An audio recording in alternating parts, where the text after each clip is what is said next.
नमस्कार, खबरगांव में आपका स्वागत है। मेरा नाम है रवि और चैंपियंस ट्रॉफी में आज अफगानिस्तान इंग्लैंड के बीच मुकाबला था, जिसमें अफगानिस्तान ने बड़ा उलटफेर कर दिया है और सिर्फ उलटफेर ही नहीं किया, इंग्लैंड को बाहर का रास्ता दिखा दिया है, यानी कि अपने घर वापस भेज दिया है।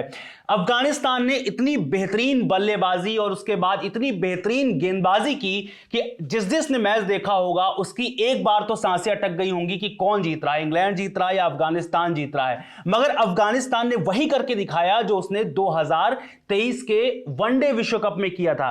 मैं आपको कुछ आंकड़े बताऊंगा तो आपको समझ में आएगा कि किस तरह से अफगानिस्तान ने एक बार फिर से एक बड़ा उलटफेर किया है। 2023 के वनडे वर्ल्ड कप में इंग्लैंड को 69 रनों से हराया था अफगानिस्तान ने। 2023 के ही वनडे वर्ल्ड कप में अफगानिस्तान ने पाकिस्तान को भी हराकर बाहर किया था, पाकिस्तान को 8 विकेट से हराया था। इसके बाद श्रीलंका को आप बहुत बड़ी टीम नहीं कह सकते, मगर पाकिस्तान और इंग्लैंड जैसी टीमों को 2023 में बाहर किया था वर्ल्ड कप से। इसके बाद न्यूजीलैंड को 2024 के T20 वर्ल्ड कप में हराया था 84 रनों से, और फिर ऑस्ट्रेलिया को भी हराया था 2024 के T20 वर्ल्ड कप में 21 रनों से। यानी कि अफगानिस्तान एक के बाद एक कई बड़े उलटफेर करते रहा है। उस उलटफेर में आज बहुत कुछ हुआ। उस उलटफेर के लिए जो आज उलटफेर हुआ इंग्लैंड के खिलाफ, उसमें बहुत कुछ हुआ। इसमें इब्राहिम ज़ारदान का बहुत बड़ा रोल है। उन्होंने एक जबरदस्त सेंचुरी लगाई। इसके बाद फिर गेंदबाजी जब आई तब अफगानों ने जबरदस्त गेंदबाजी की और एक बार फिर दिखाया कि उनकी टीम सिर्फ चैंपियंस ट्रॉफी को पूरा करने नहीं आई है, जबकि वो जीत के इरादे से आए हैं। और आप जानते ही हैं, अगर अगला मुकाबला ऑस्ट्रेलिया से जीत गई अफगानिस्तान तो भारत के साथ या फिर न्यूजीलैंड के साथ उसका सेमीफाइनल भी हो सकता है। खैर, पूरा क्या रहा है मामला, मैच के छोटे छोटे मोमेंट्स के बारे में बात करेंगे। हमारे साथ कुणाल हैं। कुणाल, सबसे पहले तो जब कोई अंडरडॉग टीम या कोई छोटा देश जब इतनी बड़ी टीम को हरा देता है तो अपने आप में लगता है कि हाँ, अब क्रिकेट फिर से जिंदा हो रहा है, या चैंपियंस ट्रॉफी जो बोर तरीके से चल रही थी, लग रहा है कि एक बार फिर से चैंपियंस ट्रॉफी में एक नया मजा सा आ गया है कि अब आगे आने वाले जो मैच होंगे वो बेहतरीन होंगे। और सबसे पहले तो यही बताइए कि आज जिस तरह से ज़ारदान की बल्लेबाजी रही और उसके बाद फिर बेहतरीन गेंदबाजी करके अफगानिस्तान ने इंग्लैंड को हरा दिया, कौन कौन से मोमेंट रहे, क्या क्या मेन रहा उसमें? देखिए, अफगानिस्तान ने जो ये जीत दर्ज की है इसको हम उलटफेर नहीं कहेंगे जी। क्योंकि 2019 वर्ल्ड कप के बाद से ही इंग्लैंड की टीम खास करके ओडीआई क्रिकेट में संघर्ष कर रही है, और ये टीम, अफगानिस्तान की टीम जो है, ये लगातार ऊपर की ओर बढ़ रही है। और इंग्लैंड वाले 2023 के वर्ल्ड कप में मुश्किल से वो लोग टॉप 6 या टॉप 7 में फिनिश किए थे। वो मुश्किल से चैंपियंस ट्रॉफी के लिए टिकट कटा पाए थे, और अफगानिस्तान ने उन्हें वहां भी हराया था, यहां भी हराया।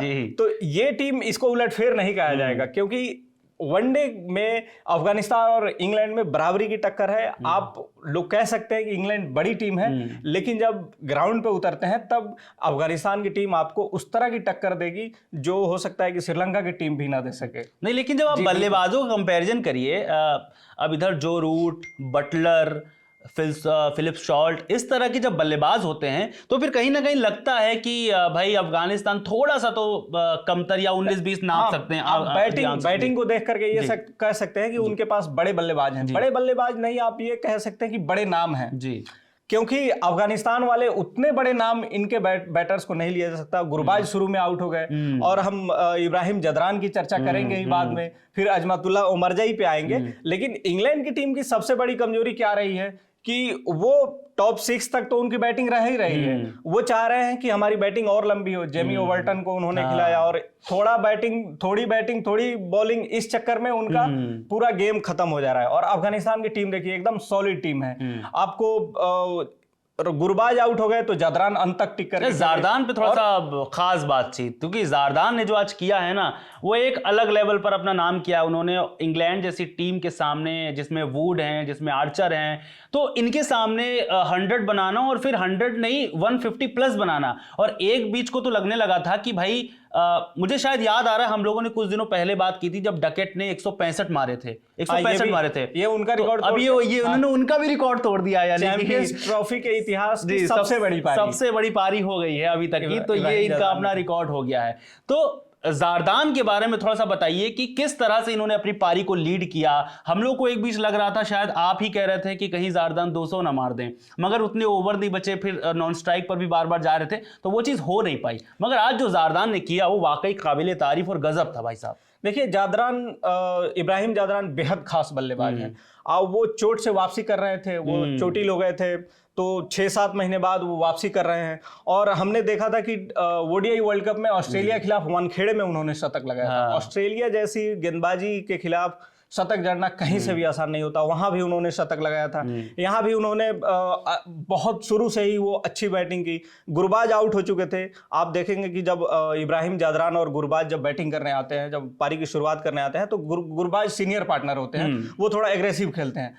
वहां पे जादरान छोटे भाई का रोल निभाते हैं कि ये स्ट्राइक रोटेट करते हैं, और ये ऐसे बैटर हैं जो आपको लगातार स्ट्राइक रोटेट करके देंगे और 100 के आसपास के स्ट्राइक रेट से खेलेंगे। वो सेंचुरी तक भी लगभग यही करते गए, लेकिन उसके बाद जो उन्होंने अपनी इनिंग को पेश किया और लगातार बड़े शॉट्स खेलते गए, जिससे अफगानिस्तान उस टोटल तक पहुंच सकी जो लाहौर में डिफेंड किया जा सकता था। आप ध्यान देने वाली बात है कि इसी मैदान पे इंग्लैंड की टीम वो टोटल डिफेंड नहीं कर पाई थी। ऑस्ट्रेलिया के खिलाफ 300 भले ही 350 थे, लेकिन अफगानिस्तान की बॉलिंग यूनिट और इंग्लैंड की बैटिंग को देखते हुए ये मतलब 50-50 का मामला था। लेकिन वो इब्राहिम जादरान की ही पारी थी कि अफगानिस्तान को उस टोटल तक पहुंचाने में सफल रही, जो अंततः वो जीत में काम आई।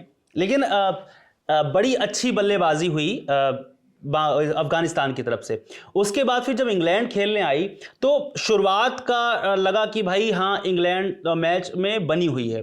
फिर बीच में जब मिडल आया मैच का, तब लगा नहीं अफगानिस्तान वापसी कर रहा है। फिर जब अंत आया, अंत से थोड़ा सा पहले जैसे सेकंड लास्ट बोलते हैं, वहां पर लगा कि नहीं फिर से इंग्लैंड वापसी कर रहा है। और अंत तक आते आते इतना तगड़ा मुकाबला फंस गया कि उसको एक तय कर पाना मुश्किल था। मैं तो सोच रहा था कि मैं अब इसके बारे में क्या लिखूं, जो कि हम लोगों को लिखना पड़ता है पहले से कि अब कौन जीत रहा है, अफगानिस्तान जीत रहा है, इंग्लैंड जीत रहा है, कौन जीत रहा है। तो इसमें बड़ा लेट हो गया। और जब अफगानिस्तान ने आखिरी के 2 ओवर किए, क्या शानदार ओवर थे। इसके साथ साथ एक चीज आप इसके बारे में बताइएगा, अफगानिस्तान के जो आखिरी के 2 ओवर थे वो बड़े महत्वपूर्ण रहे हैं, क्योंकि उससे पहले वाला जो 1 ओवर था उसमें भी रन नहीं गए, ज्यादा रन नहीं गए, और उसके बाद लास्ट ओवर था उसमें भी तो 2 विकेट गिर गए। उसमें आर्चर भी आउट हो गए, लास्ट का भी एक आदिल रशीद शायद आउट हो गए, तो ये 2 विकेट गिर गए। इसके अलावा इंग्लैंड ने रन चेस करने की कोशिश की, उसमें बड़ा ही जो हमेशा कंसिस्टेंट रहते हैं, यानी कि जो रूट, उन्होंने आज एक बार फिर साबित किया कि वो क्यों इंग्लैंड के महान बल्लेबाज हैं। उन्होंने पूरी पारी को लीड किया, और शायद वो आउट ना होते तो शायद नतीजा कुछ और होता। देखिए, अगर रूट ने साबित किया उन्होंने कि वो क्यों इंग्लैंड के सबसे बेहतरीन बल्लेबाज हैं, तो अफगानिस्तान की तरफ से अजमतुल्लाह उमरजाई ने साबित किया कि वो पिछले साल क्यों ODI cricketer of the year चुने गए। जी। उन्होंने लगातार अंतराल पे 5 विकेट झटके, जो रूट का सबसे अहम विकेट उन्होंने ही निकाला। और रूट के हम कैलिबर को जानते हैं कि वो क्या कर सकते हैं।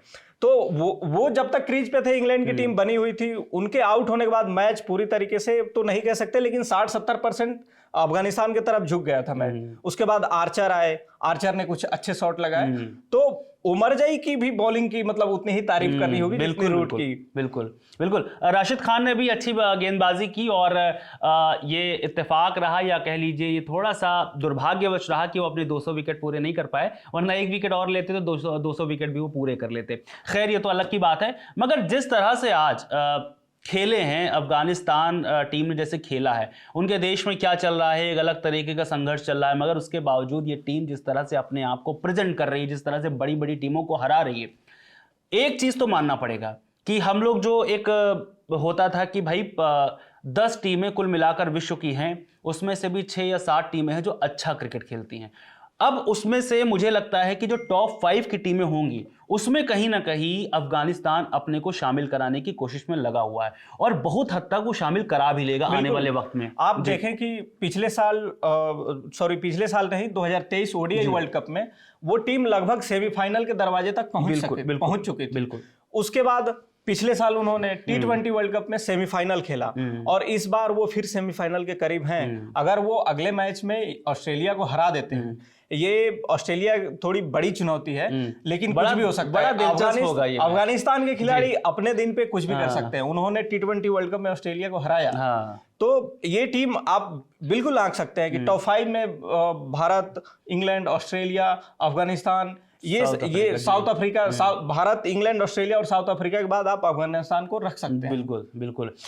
ये बड़ा दिलचस्प बात है कि हम लोग भी चर्चा कर रहे थे कि भाई ये ऑस्ट्रेलिया वाला जो मैच होगा ना, ये पक्का है कि अफगानिस्तान की जनता में और अफगानिस्तान के खिलाड़ियों में, इनके जो जहन में होगा वो 2024 वाला मुकाबला होगा, जब मैक्सवेल अकेले खड़े हो गए थे, चोटिल थे और एक आबाधाबी मची हुई थी अफगानिस्तान की टीम में कि उनको समझ नहीं आ रहा था किस तरह से बॉलिंग कराएं, और मैक्सवेल मारते चले जा रहे थे, अंततः वो मैच ऑस्ट्रेलिया ने जीत लिया था। अब कहीं ना कहीं एक मतलब वो बदले की आग भी अफगानिस्तान के अंदर होगी उस तरह से जब ऑस्ट्रेलिया के सामने खेलने जाएंगे। तो ऑस्ट्रेलिया भले ही बड़ी टीम हो, मगर वो आज का मैच देख करके अलर्ट जरूर हो गई होगी कि अफगानिस्तान कुछ बड़ा करने आ रही है। उसको आप छोटी मोटी टीमों की तरह मत आंकिएगा, वो कभी भी कुछ भी उलटफेर कर सकती है। उसके बाद जिस तरह जारदान ने बल्लेबाजी की, जज़ई ने बॉलिंग की, तो इन तमाम चीज़ों को लेकर के ऑस्ट्रेलिया कहीं ना कहीं प्लानिंग उसने करनी शुरू कर दी होगी। इस चीज़ को लेकर के बताइए कितने चांसेस लगते हैं आपको, क्योंकि वो जो हम लोगों ने मुकाबला देखा था साउथ अफ्रीका वाला, तो हम लोग इंतजार करते रह गए, वो तो बारिश के कारण खराब हो गया मैच, मगर जो एकमात्र ऑस्ट्रेलिया ने मुकाबला खेला उसमें उसने ये बात दिखाई थी कि हमारे पास प्रमुख गेंदबाज नहीं है, हमारे पास एक आध बल्लेबाज नहीं है, मगर हम भी बड़ी टीम हैं। उस लिहाज से क्या लगता है आपको, अफगानिस्तान कितना असर छोड़ सकती है ऑस्ट्रेलिया पर? ऑस्ट्रेलिया के खिलाफ देखिए, ये मुकाबला ऑस्ट्रेलिया के खिलाफ अफगानिस्तान की टीम पूरी टक्कर देगी, इसमें कोई दो राय नहीं है। लेकिन ये मैच फिर से लाहौर में ही होने वाला है, ठीक है। और अफगानिस्तान की टीम अगर उस मैच में टॉस जीत जाती है तब तो फिर ऑस्ट्रेलिया को, वो अफगानिस्तान की टीम ऐसी टीम है कि ये बड़े रन चेजेस को अंजाम नहीं दे सकती। ये टीम है कि बोर्ड पे रन लगाएगी, उसके बाद फिर ये आसानी से उसको डिफेंड, आसानी से तो नहीं कह सकते, लेकिन ये डिफेंड करने में टीम माहिर है। तो अगर ऑस्ट्रेलिया वाले मैच में टॉस जीत जाते हैं तो अफगानिस्तान की टीम थोड़ा हावी रहेगी। और थोड़ा मतलब इसलिए कह रहे हैं कि टॉस जीत करके उनका मतलब मजबूत पक्ष ये है कि वो पहले बैटिंग करके स्कोर बोर्ड पे रन लगा देंगे, फिर उसके बाद डिफेंड कर लेंगे। लेकिन उनके लिए परेशानी ये हो सकती है कि इस बार तो चलिए लाहौर में ड्यू उतना नहीं आया, लेकिन हो सकता है कि अगले दिन या अगले मैच में जो ड्यू है वो आ जाए, तो वहां पे थोड़ी मुश्किलें हो सकती है अफगानिस्तान। चलिए, दिलचस्प मुकाबला होगा। और एक सवाल यहां पर और ले लेते हैं छोटा सा, तो क्या हम मान लें या अभी से उम्मीदें बांध लें कि अफगानिस्तान ने जिस तरह से आज परफॉर्म किया है, ऐसा ही परफॉर्म ये ऑस्ट्रेलिया के खिलाफ भी करेगी, और मान लीजिए ऑस्ट्रेलिया को हरा दिया, तो ये उम्मीद मान लेनी चाहिए कि भारत के साथ सेमीफाइनल का रास्ता खुल जाएगा अफगानिस्तान के लिए? बिल्कुल, अगर ये टीम, इनके लिए तो ऑस्ट्रेलिया के खिलाफ क्वार्टर फाइनल की तरह है, वर्चुअल क्वार्टर फाइनल। वहां पे वो अगर जीतते हैं ऑस्ट्रेलिया से तो वो सीधे सेमीफाइनल में पहुंचेंगे। अब देखने वाली बात होगी कि इनका सेमीफाइनल भारत से होता है या फिर न्यूजीलैंड से होता है। अगर भारत से इनका सेमीफाइनल हुआ दुबई में, तो इनके पास भी वैसे स्पिनर्स हैं, राशिद खान है, मोहम्मद नबी हैं, नूर अहमद हैं, तो ये टीम भी भारत को कड़ी टक्कर दे सकती है दुबई में। बिल्कुल बिल्कुल। चलिए, अफगानिस्तान ने जबरदस्त बल्लेबाजी की, कई रिकॉर्ड्स बने, यानी कि जो इब्राहिम जारदान थे वो सबसे ज्यादा आईसीसी टूर्नामेंट में या चैंपियंस ट्रॉफी में कह लें सबसे ज्यादा रन बनाने वाले बल्लेबाज बन गए हैं। इसके बाद इंग्लैंड के डकेट हैं जिन्होंने बल्लेबाजी बढ़िया करी थी, आपको पता ही होगा। और इसके बाद जो है उनके लिए थोड़ा सा दुख है राशिद खान के लिए कि वो अपने 200 विकेट पूरे नहीं कर पाए।